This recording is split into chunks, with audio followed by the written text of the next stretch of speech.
तो हेलो दोस्तों, देखिए हम लोग थावे आए हैं। तो सुबह सुबह देखिए 3 बजे रात को मैं रासु गुरु का मंदिर है जो देख सकते हैं इधर कितना जानदार बनाया जा रहा है। और माता जी का महिमा अपरंपार है जो रासु भगत जी को तार दी। तो दोस्तों देखिए नक्शा कितना जानदार बना है। इस सुबह को हम लोग लगभग 2 बजे रात को बना रहे हैं। हम लोग सुबह बाजा वाजा बजता है तो 2 बजे उठ गए हम लोग भी नहा वहा कर। तो सुबह माता जी का दर्शन करके उसके बाद तब घर जाएंगे हम लोग। तो दोस्तों देख सकते हैं थामे की भवानी जो हमारे सब लोग जानते हैं हिंदुस्तान में इनको।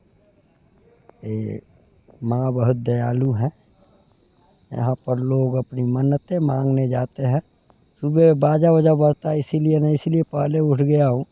आगे का कैमरे से सीन नहीं आ रहा है इसीलिए पीछे के कैमरे से वीडियो को आप लोगों को सीन दिखाया जा रहा है दोस्तों। तो वीडियो अच्छा लगा हो तो